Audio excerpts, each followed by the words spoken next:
तो chapter number 5 tree के question answer कराऊंगा। Let's start. Question number 1, what are the games और human activities which use trees और in which trees also participate. Students, जो trees हैं वो सभी के लिए आप जानते हैं, बर्ड्स के लिए, ह्यूमंस के लिए, चिल्ड्रंस के लिए, बच्चों के लिए।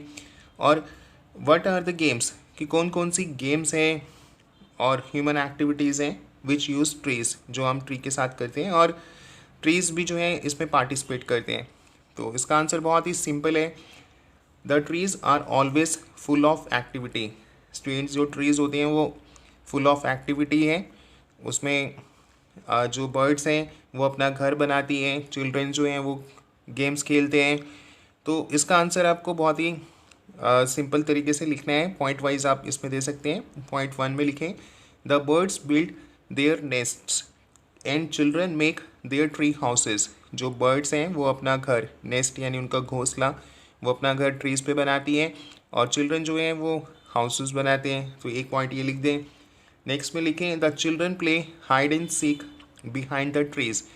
जो चिल्ड्रन हैं वो हाइड एंड सीक यानी एक हाइड एंड सीक गेम होती है जिसे हम छुपन छुपाई, लुक्का छुपी जो है वो बोलते हैं। और ये बच्चे जो हैं ट्री भी इसमें पार्टिसिपेट करते हैं, वो भी एक पार्टिसिपेंट होता है। जैसे यहाँ पे पूछा गया which tree is also participant, तो ट्री के पीछे बच्चे छुप जाते हैं और हाइड एंड सीक का गेम ये खेलते हैं, तो उन्हें बहुत मज़ा भी आता है। और एक पॉइंट ये भी लिख दें, they also offer a place to have tea party. और टी जो है ये पार्टिसिपेट, जैसे है क्वेश्चन में कि विच ट्रीज ऑल्सो पार्टिसिपेट, तो ये ट्रीज़ जो हैं ऑफ़र करती हैं कि वहाँ पर आप टी पार्टीज़ भी कर सकते हैं पेड़ के नीचे बैठकर। जैसे कि आप विलेजेस में देखोगे तो वहाँ पर शाम को चाय की पार्टी होती है ट्रीज़ के नीचे। तो ये 3 पॉइंट्स हैं जो आप लिखेंगे तो आपको मार्क्स मिल जाएंगे, बेस्ट मार्क्स मिल जाएंगे। आप नेक्स्ट क्वेश्चन पे आते हैं। Question number 2, trees are to make no shade in winter. Students, ये लाइन हमने पढ़ी है पोएम में। What does this mean? इस लाइन का क्या मीनिंग है? इसका मीनिंग है student, it means that in winter shade is not needed. अब विंटर्स में जो शेड होता है वो नीडेड नहीं होता। विंटर में तो सबको नीड होती है। सन जो है वो धूप में वो बैठना पसंद करते हैं जब सन आता है। तो पहले ये लाइन लिखें कि किसी को ज़रूरत नहीं होती शेड की। As the people enjoy sun during that time. जो लोग हैं, ह्यूमंस हैं, वो धूप में बैठना पसंद करते हैं सर्दियों में।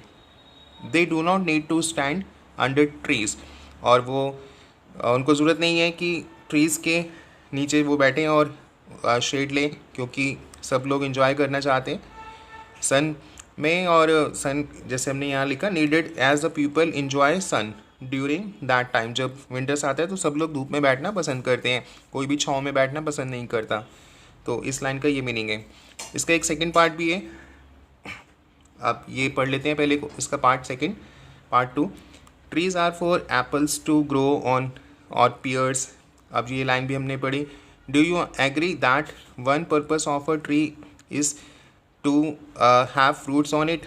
तो स्टूडेंट, जो ट्रीज़ का फंक्शन है वो वर्क है, वो जो उसका पर्पस है वो हमें फ्रूट्स देना, जैसे एप्पल्स, सेब, नाशपाती, पियर्स। या फिर do you think this line is humorous. क्या ये लाइन जो है, जो trees are for apples to grow और पियर्स, क्या ये लाइन एक ह्यूमरस है, एक मजाकिया लाइन है? तो या फिर ट्री का जो पर्पस है वो ग्रो एप्पल्स और पियर्स जो हमें देते हैं वो। तो इसका आंसर बहुत ही सिंपल है, obviously students, trees are for apples to grow on और पियर्स। आप इसका आंसर इस तरह से लिखें, this is just one of the function of trees, कि एक ट्री का ही फंक्शन है कि हमें वो देता है fruits, to give us fruits. The trees not only provide us fruits, अब आपको फ्रूट्स तो मिलता ही है, एप्पल्स, पियर्स वगैरह और भी हैं, और साथ साथ but also give us other things, वो हमें और भी चीज़ें देते हैं, जैसे सच एज शेड, छाया, और टिम्बर मीन्स लकड़ी, जिससे फिर आप फर्नीचर वगैरह हम बनाते हैं। और तो इसके अलावा और भी सिग्निफिकेंस है ट्रीज़ की, काफ़ी इंपॉर्टेंट्स होते हैं हमारी लाइफ के लिए, और हमें ट्री ज़्यादा से ज़्यादा लगानी चाहिए। ताकि इन्वायरमेंट को सेव कर सकें। और अब आते हैं question number 3। With the help of your partner try to rewrite some lines in the poem और add new ones of your own as in the following example.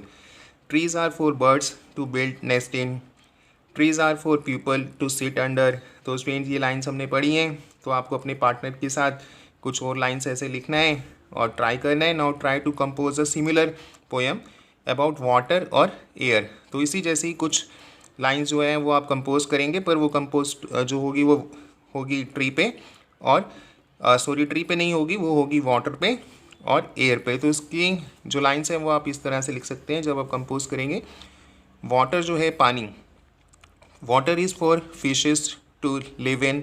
पानी जो है वो मछलियों के लिए वो उनका उसी में वो रहती हैं, लिव करती हैं, और सभी जानते हैं कि बिना पानी के तो फिशेस रह नहीं सकती, तो उनके लिए लिविंग, जैसे बर्ड्स जो हैं वो अपना घर जो है वो ट्रीज़ पर बनाती है, नेस्ट बनाती हैं, तो ऐसे फिशेस की।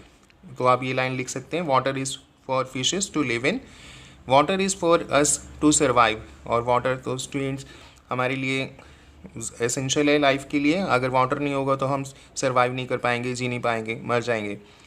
अब ये 2 लाइन्स ऐसे लिख लें। इसके बाद एयर पे भी लिखना है, तो air is for us to breathe, air जो है वो सांस लेने के लिए ज़रूरी है हमारे लिए।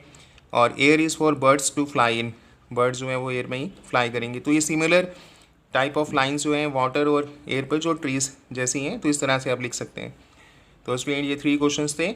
आगे भी पढ़ना चाहते हैं, learn more, do like, subscribe, comment, share. और डिस्क्रिप्शन बॉक्स में स्टूडेंट्स इसके और भी इस चैप्टर्स के इंपॉर्टेंट लिंक्स हैं, वहाँ से आप उन्हें ओपन करके पढ़ सकते हैं।